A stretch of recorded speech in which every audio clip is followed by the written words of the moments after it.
Once we've come all the way to Fort Ord, it's hard to resist continuing a little further south down the coast through Big Sur.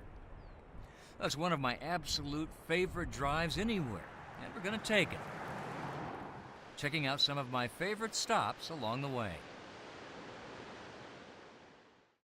We're going from Carmel to Julia Pfeiffer Burns State Park and several places in between.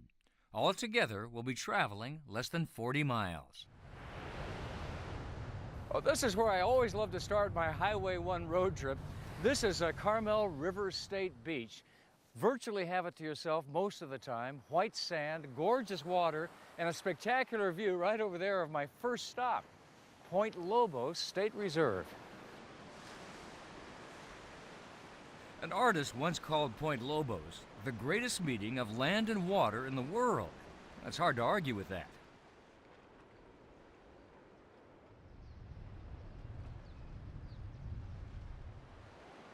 With its rocky edges and inviting, tropical-looking lagoons, practically every perspective of Point Lobos could be a postcard. It's a place of refuge for humans and all sorts of other animals as well. From seals and otters to nesting night herons and a convention of cormorants.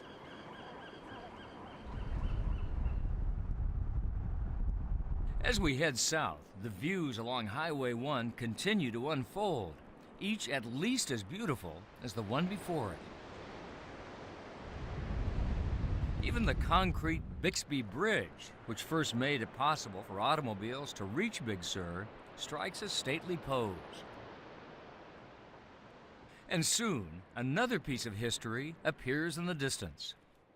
Well, that's the beam of the Point Sur light station atop that volcanic knob, which is Point Sur.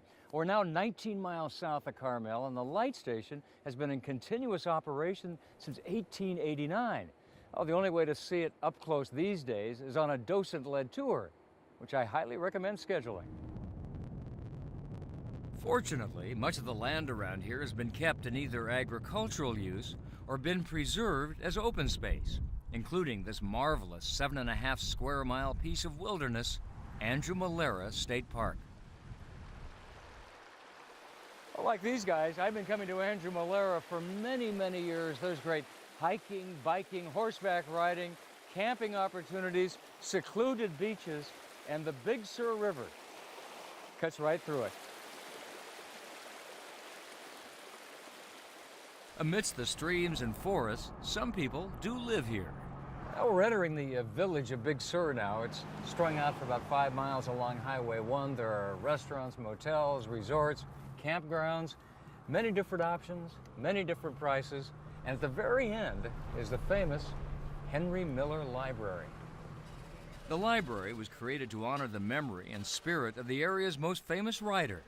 The Henry Miller Library is part museum, part bookstore, and part community center, with a wide variety of cultural events.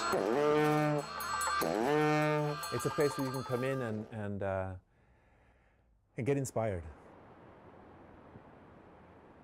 There's inspiration to be found all over this region. Sometimes you practically stumble over it, as we do just a couple of miles south of the library. And then we stopped to admire the view of the Big Sur coast. It's really beautiful, and got an amazing surprise extra bonus right down below us here. Take a look. Some of the rarest birds in North America, California condors, fighting back from the brink of extinction.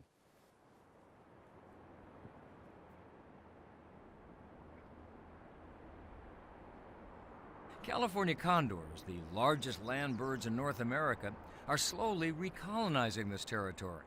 We're extremely fortunate to see 8 or 10 of these magnificent creatures. That's about a third of the entire Big Sur condor population.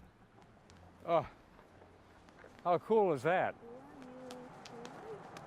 Oh my God. It's definitely worth stopping anywhere you can along this dramatic coast. And you don't want to miss our last stop at Julia Pfeiffer Burns State Park. Take a short walk, go through a tunnel under the highway, and you'll find yourself in a magical world.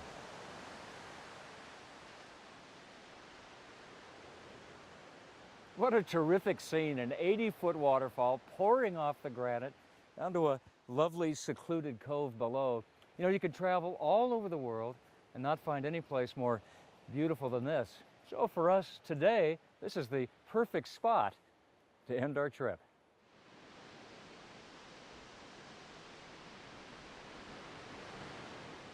For more information about our Big Sur drive trip, call the Backroads Hotline.